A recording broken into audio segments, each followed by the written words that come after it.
Harvey. I'm Harvey. I'm a farrier. Nice to meet you. For starters, what do you do just so people don't actually know what farriery is? Basically, I put shoes on horses. Which shoes are these? Yeah, these are things? machine made, and then sometimes, not as often anymore, but we put on handmades. So I make them myself. Depend on the work, but how long would a shoe last on a Shire Horse? 6 to 8 weeks really, depending on how long, like how much road work and things like that. But yeah, it's usually 6 to 8 weeks. So do people always come to you, or do you just go to their stables? I'll go to them on my mobile farrier. Yeah, the days of the horses going to the forge is sort of gone now, so unfortunately. Have you ever got, because you said you buy some in, like ready-made? Yeah, machine-made, If yeah. you've got, has there ever been a horse that's too big for the machine-made one? So yeah, you have to, my dad shires. Oh, right. So, right. So you're going to do a display a bit later on, aren't you? Yeah. Well, just throughout the day I'll be doing odd shoes and stuff, and I'm also the duty farrier, so if anyone's got a shoe loose and stuff, Right. I'll go and stick that on for them. Right, we'll come back and see you later. Yeah. This is just standard paddling. I've sent Callie to find some. There's £2 a job, yeah. Well, I'll get myself down there, okay? Yeah.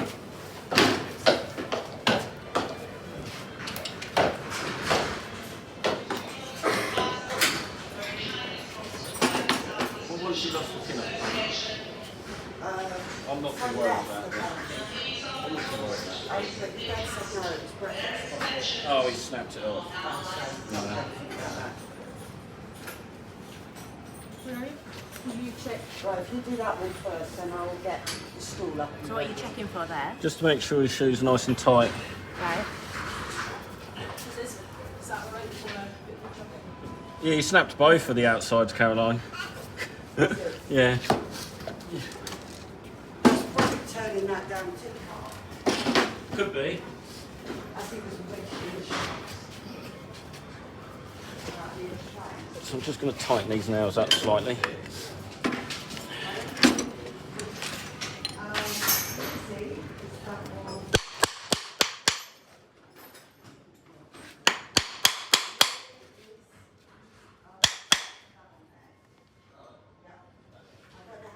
Basically, Oh, sorry. these are the clenchers. Right. These are what anchor the shoe on. So it's just making sure they were tight.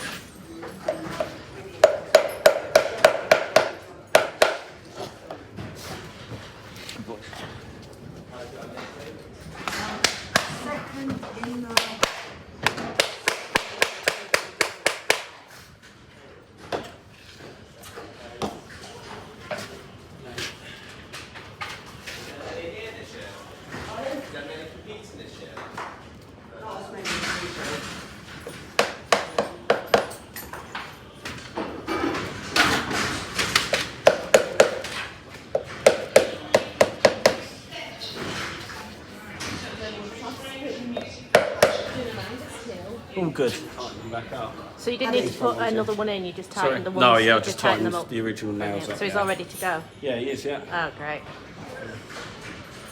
So, you were going to actually making us a shoe today? I am able to make a front shard shoe out of 1.5" by half metal, which you can see is quite large. First step is to mark the metal, so this is 18 inches and this is actually going on my dad's stallion, so I sort of know the shape and stuff for it already. So I'm just gonna, I've already pre-marked it, but I'll just make it a bit bigger so I can see once I've got it hot, you can always see the marks. Usually I make this out of a coke fire, so it gets a lot hotter than gas does, but it's all I've got to work with today, so. So do you have your own forge? I'll do it at home, yeah. Which is a lot easier out of coke, but and a lot quicker. Gas takes a while to warm up. So.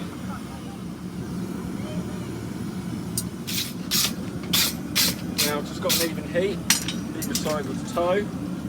This is what we call the toe bend, the first process really.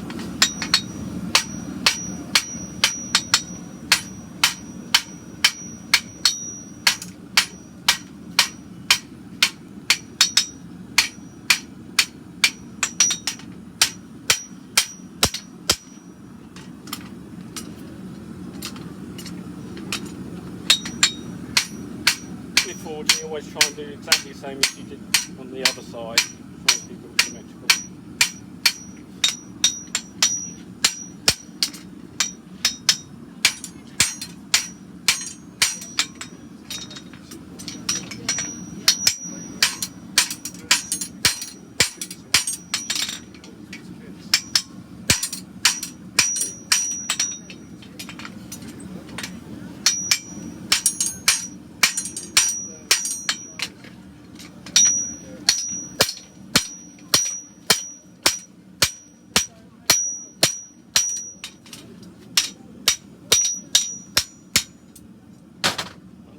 back key, we now mark the first set of nail holes, which we call the toenails.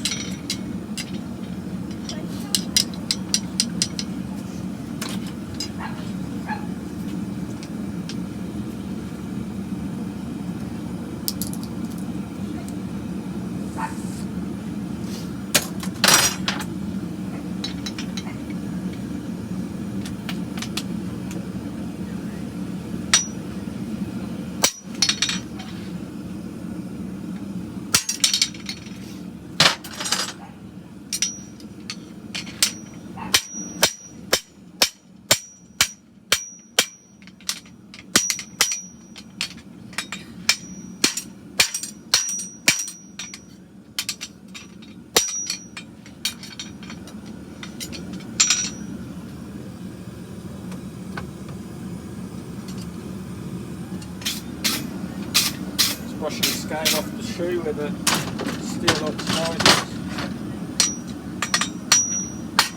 Now I'm going to forge the inside heel. I tend to do this way round on the Shire Is that shoe. inside heel, did you say? Yeah, the inside heel. Because you draw it out a bit. You said before was a bit lighter than the Yeah, outside. you thin the section out a tad.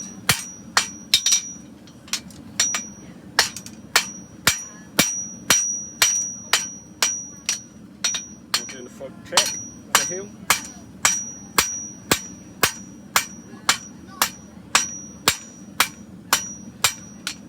And the heel check.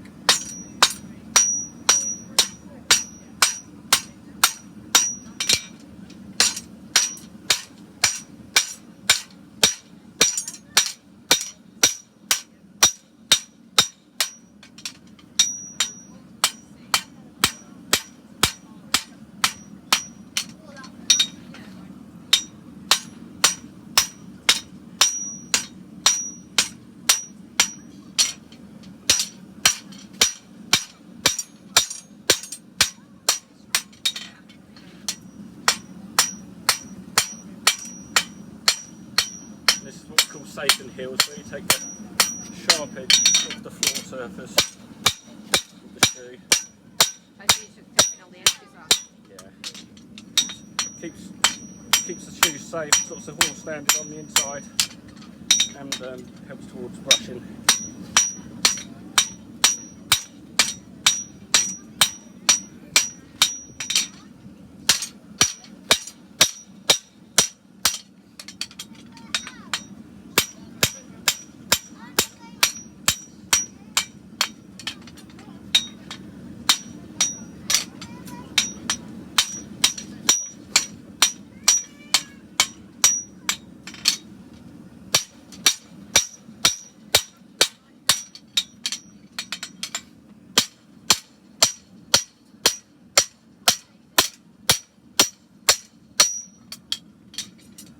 Inside heel.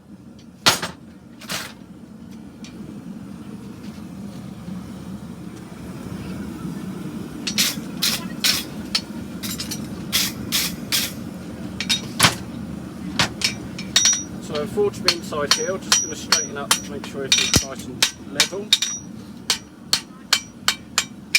And I'm now going to turn the inside branch.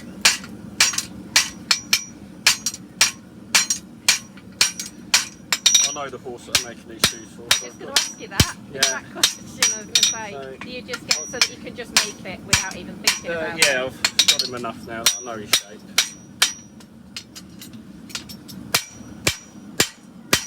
And will his feet change shape as he They gets do older? occasionally, yeah. He's now, he must be about 9 or 10 years I think old. she said, I can't remember rightly, but I think Mum might have said 10. Yeah, but I've shot him pretty much since he was a foal. Not shoeing him, I was trimming him, but I've always dealt with his feet. So. And what age you start shoeing? Shires, they tend to shoe him quite young. Personally, I think it's a good idea. That's my own opinion. Angus was shot when he was about 4. I think it was the first time we got a set of shoes on him. That's not too young though, is it? No, I like to think all the bony columns and growth plates and that have all set. Yeah. Because the shoes we put on them do weigh a lot. Yeah. They are big horses, but they're still when they're young, they're still quite delicate. And would you think of putting anything lighter on because of that? Yeah, Like like metal? some of the machine mates you can get. You can also lighten the section like this with a fuller, which is a groove you put through just to the machine. Alright, one so way that of just takes lightening a the lot of the weight section. off. Yeah. But still wears the same. You can use a light section, but when their feet are so as big as the Shires, the sections look very thin on it. Yeah. So it doesn't provide much support. So we tend to go for a wider section. So I've turned the inside branch. Double check the shape. I've pre-marked the nail holes. I'm just going through with my drift stamp first.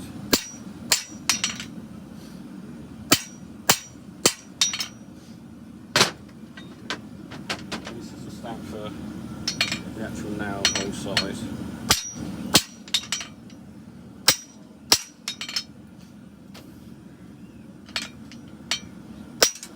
We have to cool down the tools each time because if they get too hot they'll end up going soft and changing their shape, which is a nightmare. So this is the stamp. That's what we mark the nail holes with and then actually stamp it. And this is the pritchel which carries on the hole going all the way through the shoe.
Outside heel.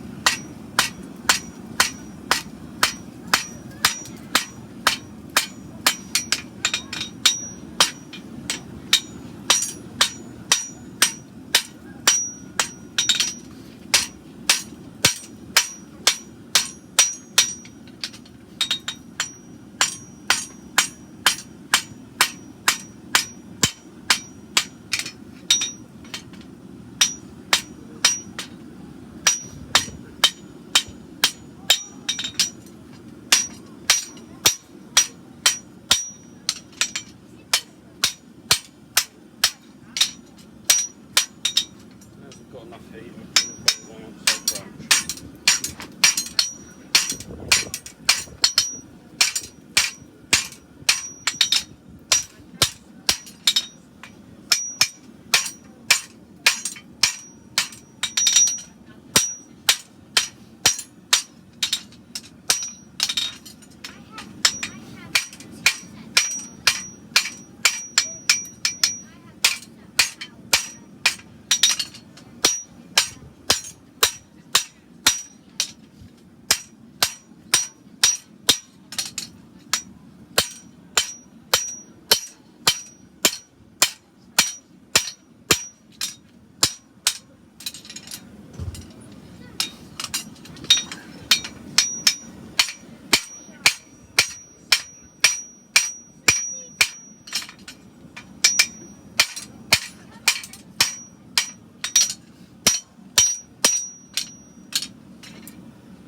hardest bit you were saying when you were Yeah, training? with the tracks, yeah.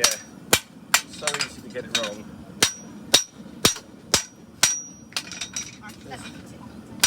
Because you can have it off centre, the clip can snap off, all sorts can happen.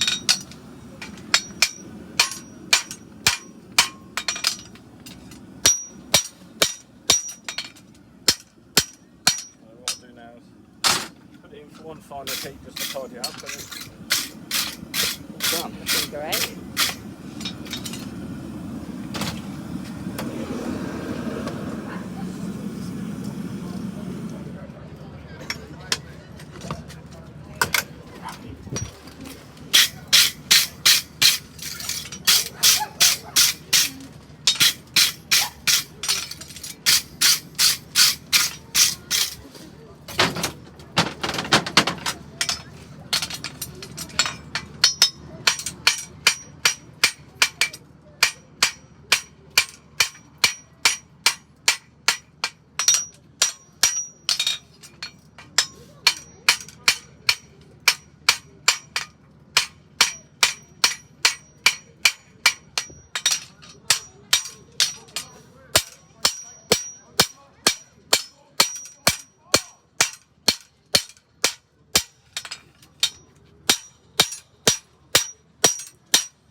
Okay, done.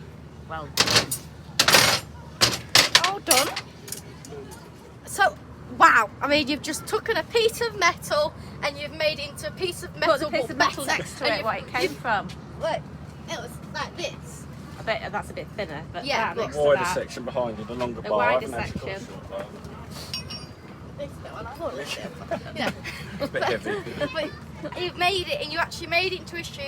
You've, wow, just wow, wonderful. I mean, Well done, Harvey. Thank you very what much. a craft to carry on and do, and to have that horsey and put a little shoe on it. Yeah, we Yeah. need Angus now.